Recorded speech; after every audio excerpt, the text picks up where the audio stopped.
You're listening to the My Simplified Life podcast, and this is episode number 167.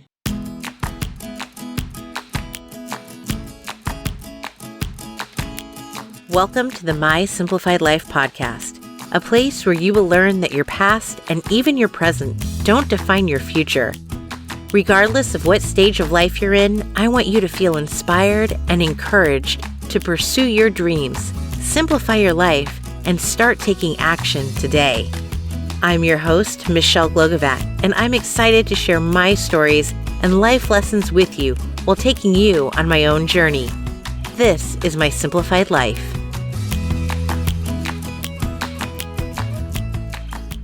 Hey friends, welcome back to another episode. I'm your host, Michelle Glogovac. Have you ever thought about how your mindset works when it comes to money? What else is involved in your world and what can propel you forward and that sort of a thing? Well, those answers we will have for you today because my guest is money mindset strategist, Allyson Byrd. Allyson has been everywhere, like literally CNN, Forbes, top 100 podcasts. She is everywhere. She's on Tony Robbins' stage. She's helping men and women get their mindset right, get to the next level when it comes to scaling for the next big thing that's going on in their life. And it's not just mindset. There is an intuitive part to her, and she uses that ability, that talent, that gift. There's all kinds of different mechanisms and tools that she uses that only Allyson can bring to the table, which I find so utterly fascinating. I think you're really going to enjoy this conversation that I had with her because we talk about so many things and how people are brought into your world at the right time because they're meant to be right there with you and how all of that works. So get ready for some amazing truth bombs, some just sit back and, oh, did you catch that kind of moments? I know for myself, I already went back and listened to parts of this interview because I wanted to hear her repeat herself. I took notes. It was awesome. And I know you're going to enjoy this. Hi, Allyson. Hey, girl. I'm so excited to chat with you. It's been years, as I was saying, that we've been in each other's worlds, but it's the first freaking time we've gotten to talk to each other. So it won't be the last, though, I promise you. I received that. I think it's perfect timing. We're most aligned right now. That's why it happened.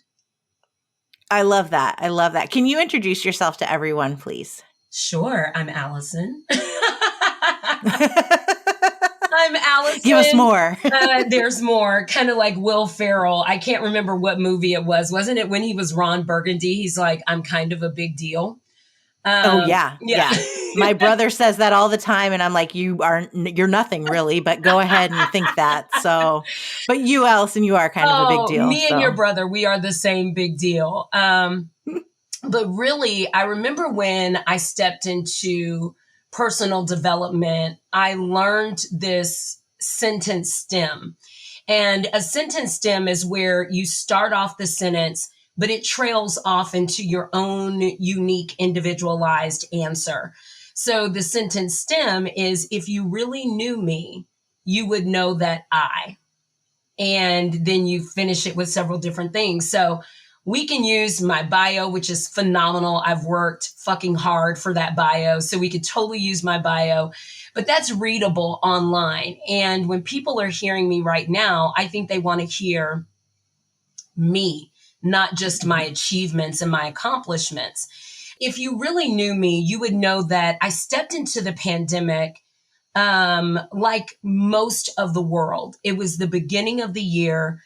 And I was charging ahead with my goals, my ambition. If you really knew me, you would know that I was setting those goals and led by that ambition, exhausted.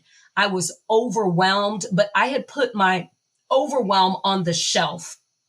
And so if you really knew me, you would know that every day I visited that overwhelm on the shelf. I visited that One day I won't be this overwhelmed. One day I won't be this exhausted. There must be a day where I get to retire into happiness. And so if you really knew me, you would know that next to overwhelm set one day, and also set happiness, and also set joy, and also set. So at the same time I was visiting this overwhelming feeling, I was also going, oh, one day I get to open that jar and that jar and that jar. And so if you really knew me, you would know that when we were told to stay in place and at home for, they said a couple of weeks at first, I thought, thank God I can breathe. It's going to be 14 days. And I think people will call me less, text me less. I think my business partner will demand less of me. I think it'll just give me a moment. And so once it was extended to 90 days and then 6 months and then a year, I changed my whole beingness.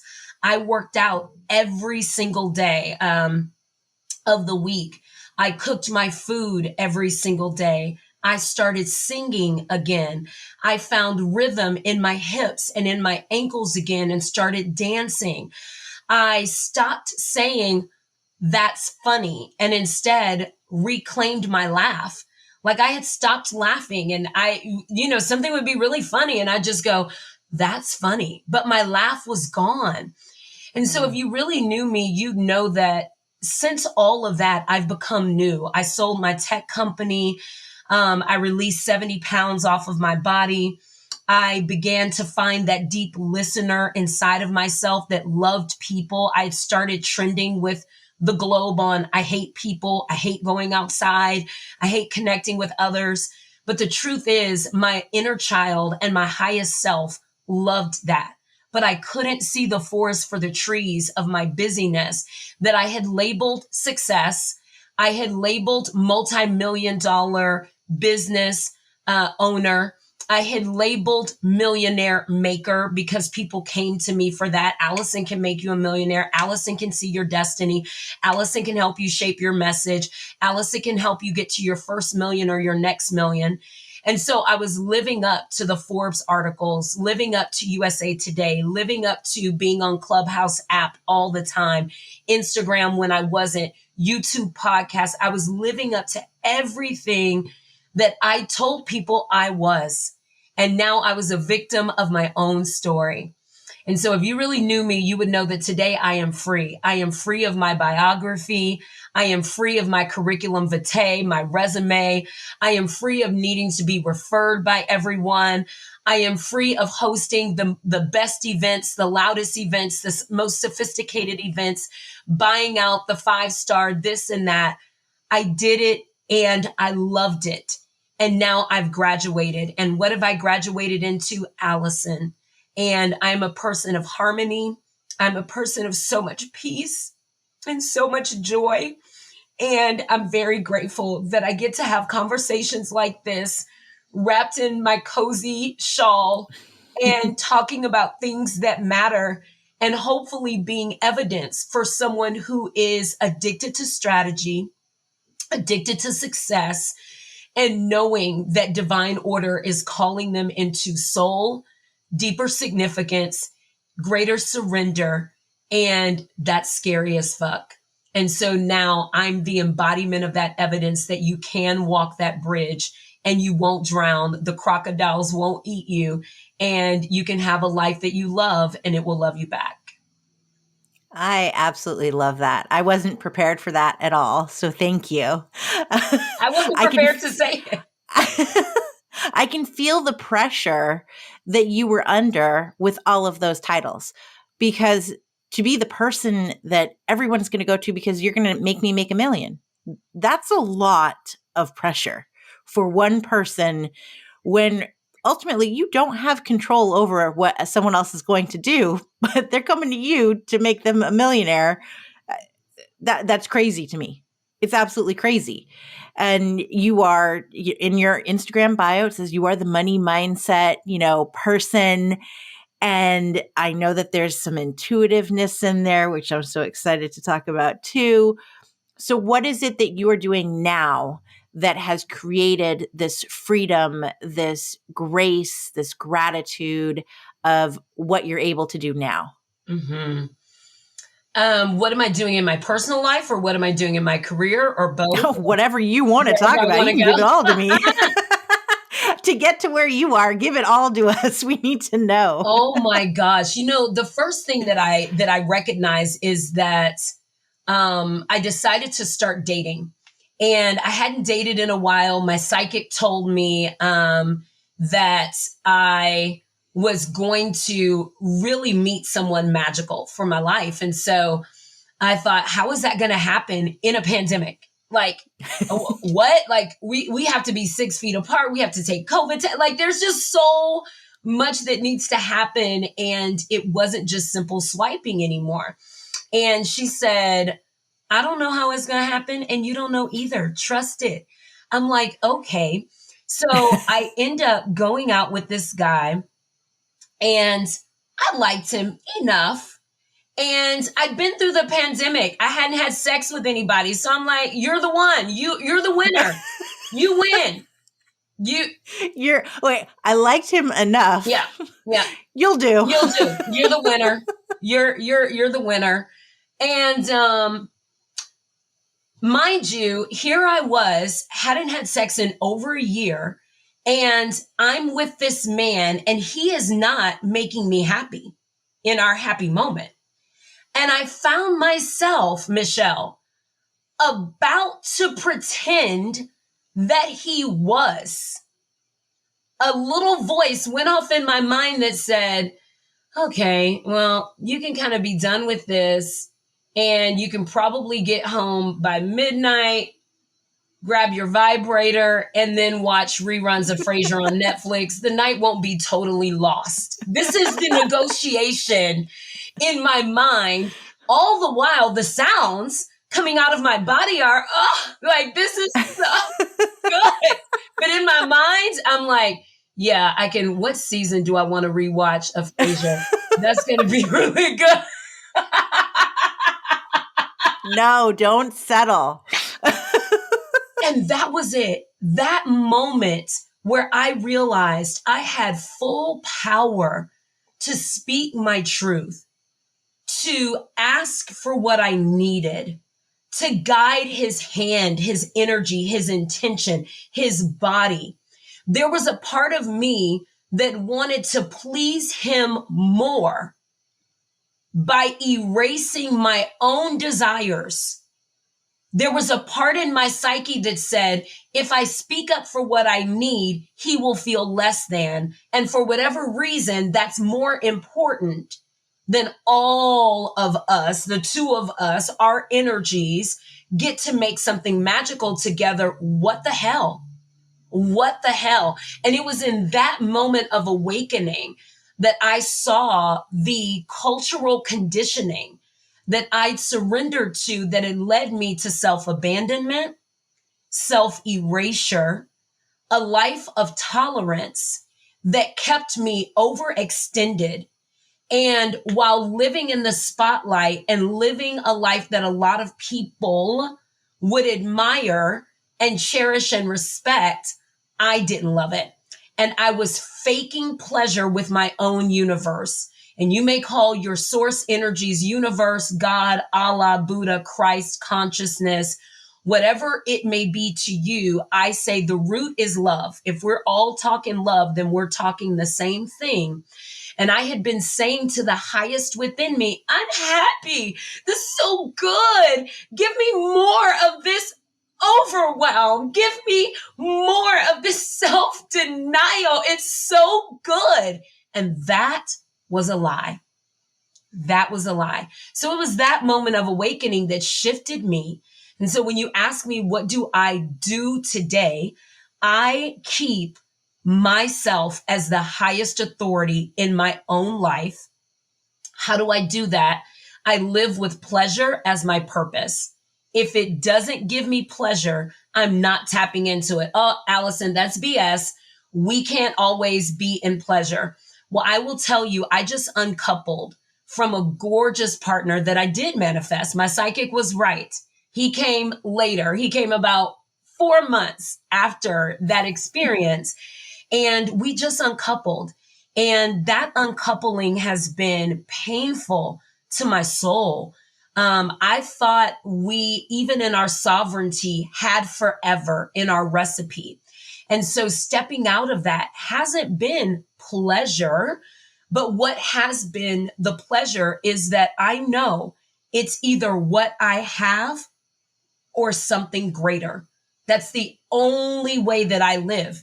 So if what I had gave me so much light and gave me so much joy, then it is a worthy consequence to move through the lessons of the pain, the untethering, the separation in order to become the type of human that can retain the expansive love that source energies are guiding me to. So the pleasure is in the consciousness. It is not in the doing. And that's where we get to separate. And I think we'll talk a little bit more about that. I'll leave it there because that's quite a lot of information, but that's been my journey and that's who I am, and I'm done faking it. And so I feel like that's what I'm calling out to the world. Who's done faking it? If you're done faking it, I'm your girl. I'm your minister. I'm your catalyst. I'm your confidant. I'm your source of wisdom, because I'm done faking it too. I love it. And I love that you said that you're our minister, because I'm ready to say preach and take me to church. That's why I'm just like, yeah, keep it going. And I totally agree, because I've come to this realization for myself this past year of, for me, I called it the shiny object syndrome, but it was really, oh, you need me? Yes, I'm happy to be there. Oh, you need this? I can do that. Oh, there's no one else volunteering? I'll do that. No problem. It's me. It's me. And it was killing me. And it wasn't bringing me joy. And it wasn't bringing me pleasure. And so I've started saying, nope, I quit this. I'm giving you my resignation for this. Yes, it's a few months out, but you can find a replacement, because it's not bringing me joy. It's bringing me down. It's affecting my health. It's everything that you said. And I can find more pleasure in doing the work that I do and getting paid for it than just volunteering for everything. So I think we all have that journey. It's just identifying what it is that's not bringing the pleasure, whether it is a relationship or it's a job or volunteering or all of the other nonsense that goes on in our lives. I agree. I agree with you. So are you still helping people become millionaires somehow? I do. I actually do.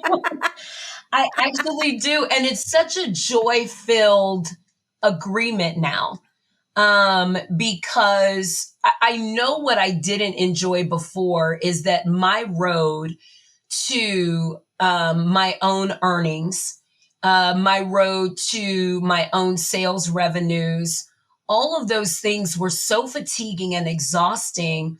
And I would almost try to persuade people, like, are you sure? Don't you want something else? Like, I would almost try to persuade them, like, you really don't want what I'm living.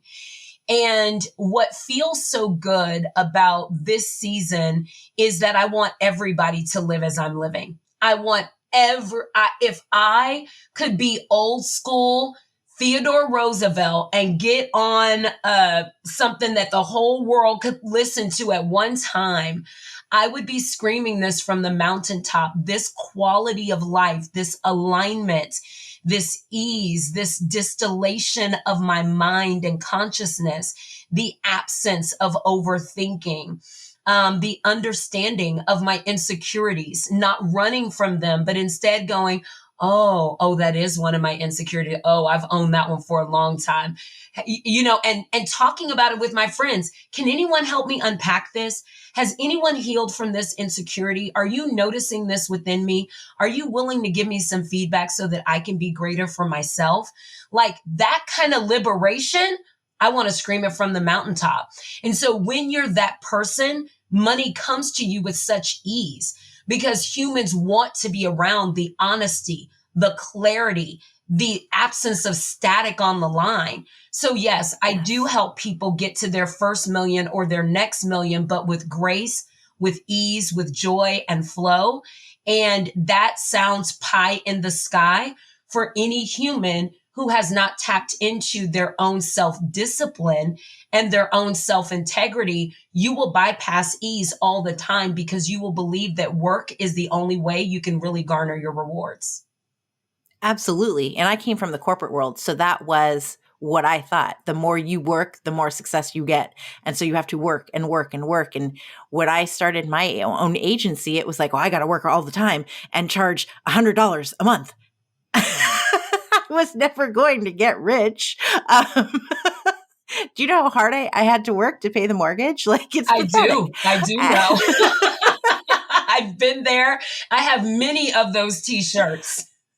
And now it's like, what I think about every time, and this is funny because I have to take stock of, okay, this is too easy. I can go pick up my kids at 1:30. That's too easy. But then I think about, well, who invented Safeway? He's obviously not checking everybody out, and it's okay. And he has no problem doing whatever he's doing. Now you the while the preacher, Safeways Michelle. are running themselves. What? I said, now you preaching, Michelle. It's a hard lesson to learn, though. It's a hard pill to swallow, to think, okay, I'm making this money, but I'm not working so hard. I mean, I am. And I've got, obviously, it's like I'm the brains behind, right? But there's that struggle of, well, if I'm making this kind of money, shouldn't I be not getting any kind of sleep? Shouldn't I not be available for a vacation? Shouldn't I, my kids be like abandoned per se because they have to work so hard to make this kind of money? And I think that's a real struggle for, I would say, most people, until you realize and you get into that mindset. And I mean, I've had some great therapy. That's why I've gotten to where I am. Amen for therapy. But yeah, you have to realize you don't have to extend yourself so far to the point of exhaustion in order to reap the benefits. I agree. And you can be a millionaire without doing it. I agree. You can be a millionaire, a multimillionaire. You can be a thousandaire. You can be 100-aire. I think that too many of societal thinkers think that the only path to greatness is to have this excessive amount of money. And it wasn't until my family started really tapping into our healing lineage and finding out how intuitive we are.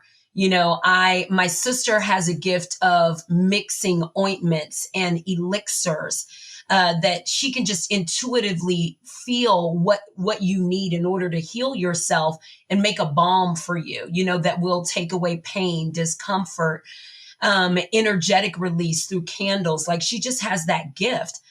I have a different gift. I have a gift of insight and intellect and future pacing. I can see the future. I can reverse engineer you into who do you need to be now in order for that future to come into reality. People call it things like psychic or being a medium, but I'm deeper than that. And I'm not discrediting a psychic or a medium at all. I use them for my own life. When my dog asked me to leave my family and my dog energetically told me, I want a new family, I got a pet medium to help facilitate that transition so that I could understand and he could understand and know that he was understood. And I use a psychic on a quarterly basis to take a look at the energetic waves that are coming into my space. As a CEO that also leads a lot of CEOs, I've got to mitigate the risk of tumult and turmoil in my own life so that I can stay a pure channel. And as a pure channel, my clients come to me to master the energetic waves that it comes to leading the life of greatness. And greatness is anything beyond the matrix, the day to day. I'm going to work.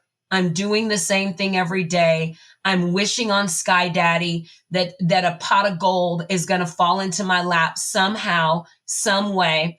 I've erased myself and I'm only in the rhythm and the rigor of the cult of average. I've been programmed away from abundance, which means I believe that what I have is what I have. Maybe I'll have a lucky break, get a couple of investment properties, and just be safe enough to coast in my retirement and, live a modestly good life. Like, that's just unfair. That's just, listen to all those words I just said to explain mediocrity and right. And our agreement Yes. with mediocrity. And it's like, what if you did have something that was more beautiful? What if your life were more communal? What if you had more people to talk to about your hopes, your dreams, your ambitions? What if you had more insight and wisdom on how to raise your children and rear them with power instead of isolation and confusion and depression and sadness? And what if your marriage had more openness, community, and connection and peace? And what if your money was not just money? What if it was provision and you felt provided for? And what if that provision overflowed and felt like prosperity? And what if you had the opportunity to build water wells in third world countries, or go to local schools in your community and say, I want to take care of all of these school supplies for anyone who needs it, which, by the way, I've done year over year over year. And it still surprises me that one school could be $500. Like, how could these people be in need and $500 is the answer? And how aren't there more of us storming the gates of these schools being that answer, when we'll easily go to a nice dinner for $500, those of us that can't afford that? Why aren't we prioritizing that? Because excess and greed overwhelms us in this three-dimensional realm.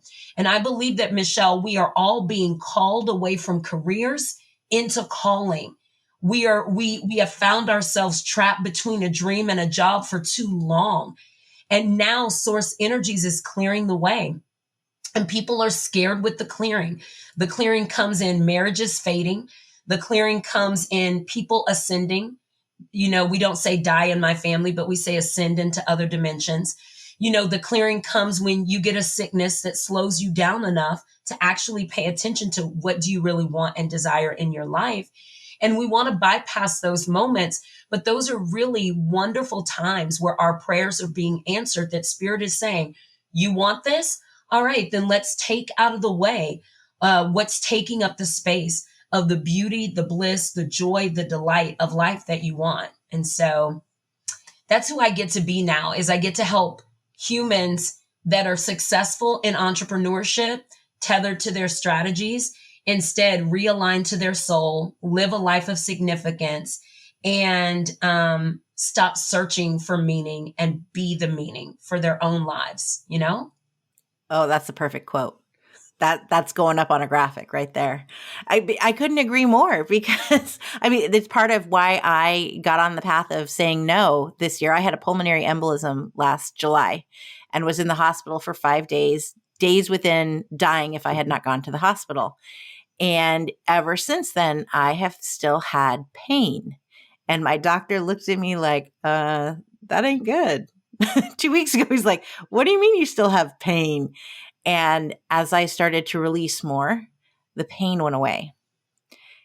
Has not come back. And so I know that it's in releasing the stuff that I need to release that my body goes, yep, you're right. That was it. Keep going. And I think a lot of us, myself included, don't listen to our bodies, to what's going on, that we're telling ourselves this is what needs to be done. You got to do it. And instead we just live with it. And, oh, there's something wrong with me, but, suck it up, move on. But it's really, we're telling ourselves, you got to make these moves and do these things in order to find the meaning. I think so many in these past few years have realized that there isn't much meaning in what they're doing. I realized this well before the pandemic, because I was selling jet fuel. I was keeping the rich in the sky and saving them pennies on their fuel. And I was like, that ain't making a difference for my kids. That makes absolutely no difference for their world, besides the fact that I get a paycheck. And it was in finally realizing that, when I looked at them, of what can I do to make the world a better place, that I found meaning in what I do now. And it is not corporate aviation. I'm so proud of you. I mean, that's a big plank to walk.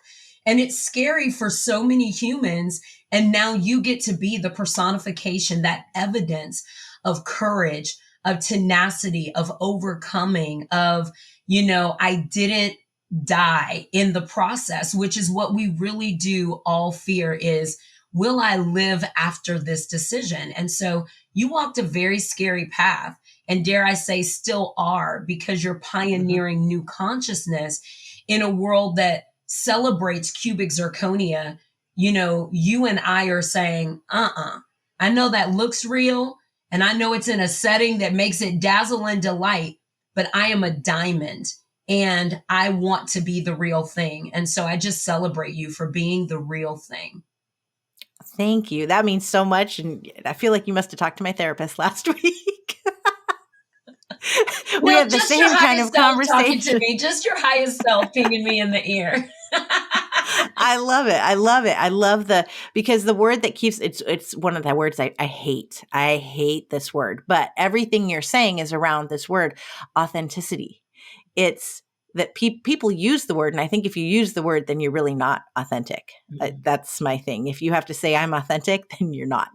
But what people want is an authentic person. So to just show up and be yourself is what people want. And it's so hard for some people to just do because, who's going to judge us? And maybe I'll lose a follower. And I really don't care. Not to be all Rachel Hollis, like, you don't like it, like, whatever. But if you don't agree with, my stance on Black Lives Matter. I teach my children this, and we talk about it at a young age. If you don't agree with that, then I really don't care.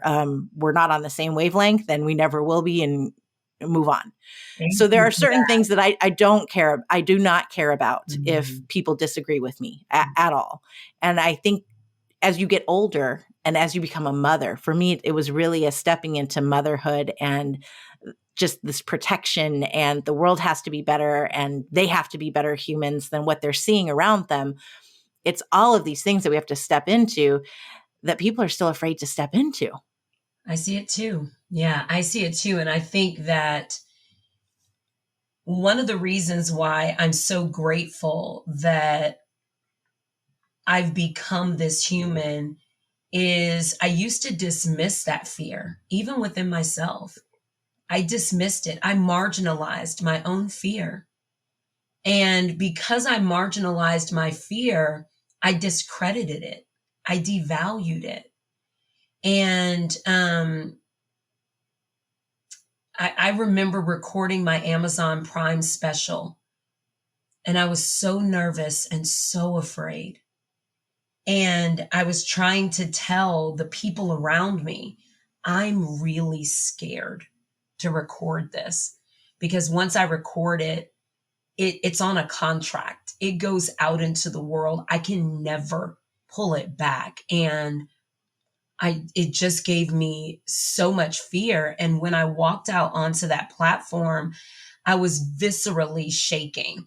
I almost slid off of the stool I'm sitting on. If you watch it, you can see it now that I'm describing it, but probably just at first glance, you'd be like, oh, great special, Allyson. No, it was one of the worst 13 minutes of my life. And I say to anyone listening to me, don't marginalize your fear. If you're afraid, be afraid and find someone that will help you understand that fear. We've referenced therapy a couple of times. I've gone from traditional therapy into now I'm into somatic therapy. And I love that because I'm able to incorporate breath work into my therapy sessions. I'm able to take visualizations into my therapy sessions, which really helps me because I'm a deep thinker. I'm a broad thinker. I'm a Gemini. I'm a manifesting generator in human design. I'm an Enneagram 3. So some people would describe me as an overthinker, but I like to say it as a layered thinker. And a lot of us that are great, we are. And we've marginalized so much of ourselves trying to be what society would approve and trying to be what our family and friends could understand. But we are meant to be different, and we must risk being misunderstood so that we can reflect new consciousness in our world that will help us heal and that will help us reconcile to ourselves. And I'm grateful to be this person that gets to champion this now and hold these conversations and host retreats and do private sessions with humans that are walking this walk and aligning the tongue in their mouths with the tongue in their shoe, because they are not only worthy of a great high quality existence, but I believe we all came from the birthplace of worth itself. And once we can identify with that, our success becomes inevitable. And that takes away the pain in the center of our stomach, the migraines that encroach on our heads, the eye ticks that come, the acne that breaks out on our skin, the early dementia that starts to come from thinking too many thoughts and multitasking, the need for a bump of cocaine just to keep you just enough focused, just enough going, the even overdoing personal development, ice plunging all the time and, trying to outrun your demons. We're in a 3-dimensional realm. Your demons are going to be at every level. You're going to find a new devil. And it's up to you to learn how to tango and dance with that demon, as Tony Robbins would say, versus trying to annihilate and isolate parts of yourself that are really meant to be here to be our teachers and our guides into deeper sovereignty and being wisdom in the mirror first and then out for the world, I love it. I could sit here all day. You just keep talking to me all day long, please. I'm really pissed off that it took this many years for us to have a conversation, but because I'm like, if it's this good, oh my gosh. It's perfect timing, Michelle. It's so perfect. It is, yeah, because we're going to talk so much more from now on. I'm telling you, I'm warning you. Let's do it. You have Michelle in your life now. That's a good promise. That's a good promise, girl. You say that now. Let me tell you something. I don't attract anyone that doesn't delight me in my life. And I have a super funny story. I know we're a little over on time, but this guy asked me out recently, and I just kind of enjoyed his energy. He didn't look like someone that I would want to date. He didn't even have the mannerisms or the characteristics, but something about him just made me go, I want to see what's up. I just got to play with this. It feels like a universal bonus. And I feel like Mario Brothers sometimes in my life, that I could just hit one of those little stones and a mushroom might pop out, And so I'm like, let me just see. And I was sober making this decision, by the way, so I wasn't microdosing that day or anything. And I just popped that little, and the little shroom came out, and we go on our date, and I say, so, tell me what you do for a living. And he's like, I'm a pimp.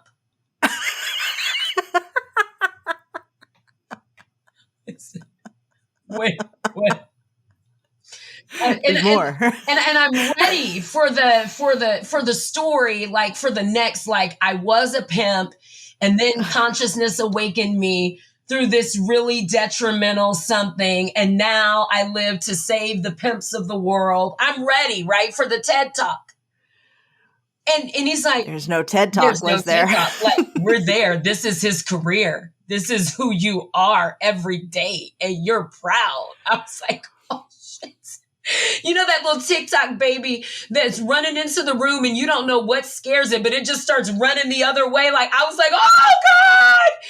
And it was such a great experience for 5 hours.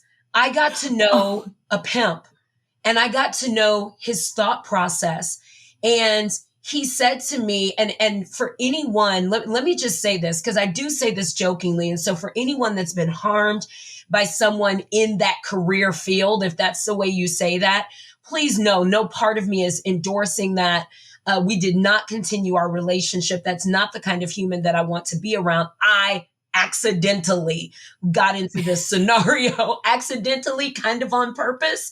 And he really blessed me with some of his consciousness and the way that he thought. And I said to myself, I don't accidentally magnetize anyone.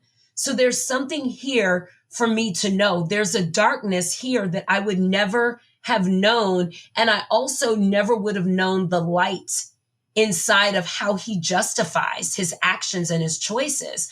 So I say all of that to say, I only attract those people that are most aligned for me and that bring me the highest joy, and I bring them the highest joy. So bring it on, Michelle. Let's go. Well, I've got two thoughts on this. I think it's fascinating to meet people who have absolutely completely different backgrounds than we do, because what are the chances that you will ever talk again to a pimp and to hear why behind the journey that got him to where he is today? Like, it's fascinating. We don't agree with it, obviously, but it's still fascinating to hear that story. And another point is, last week we were watching a rerun of Facts of Life, and that was the one that Tootie ran into a pimp because she escaped from the house and went to downtown, and there was a pimp in the coffee shop that tried to recruit her. So very weird that this is all coming together. I do not remember that episode, but I do remember. I didn't remember it either, but I was like, oh, I'm here for this one. Oh my God, Don't do I've got to go Tootie. find it. I do remember that you take the good, you take the bad, you take them both, and there you have the facts of life.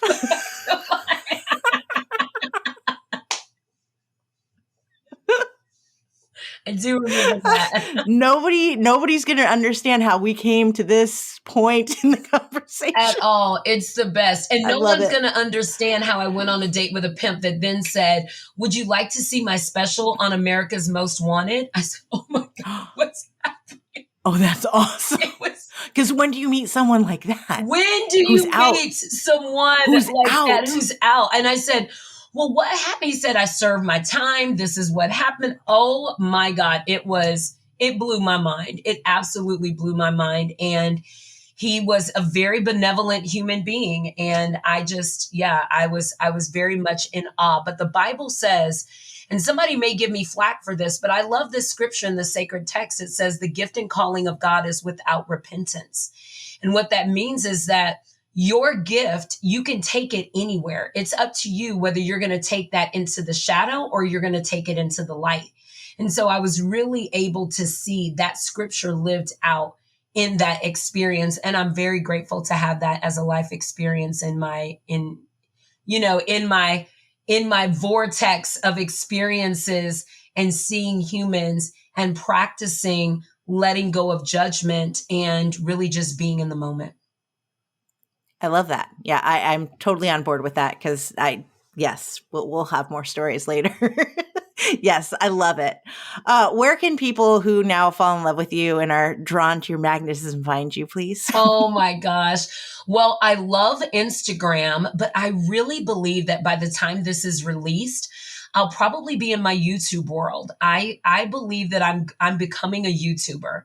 I'm finding that I've spent a lot of time with my teaching kind of gated, behind coaching programs and things like that. And now I'm finding that I really do want to be a wise leader, and in society. You are, my friend. Yeah. You already are. Yes.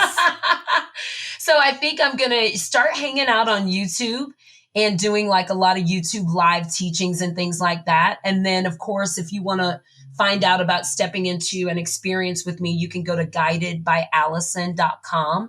And just remember that my name has 2 L's and a Y. And yeah, those are all the ways I think you can find me right now.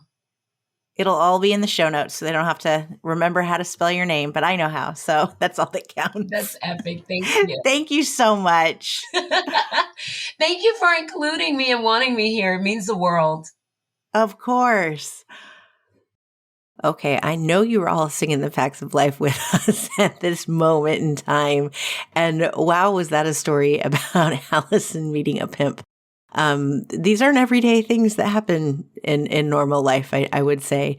But I had such a great time chatting with Allyson, getting to know her after so many years of following each other and just meeting this new light of a human being. She's a great person, and I can't wait to learn more about what she can do with others and for others, and that it can be simple. It doesn't have to be hard.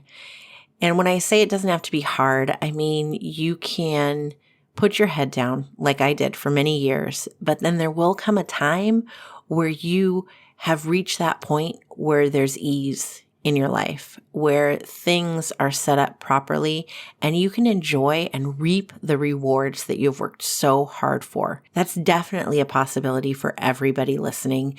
And it's working with people like Allyson, listening to her and what she can share and teach and preach is what can help all of us get to that next level. So this week, I want you to think about how you can go in with more ease, grace, and calmness into your business, because it is possible. And I know it's possible for you, for me, and for everybody else.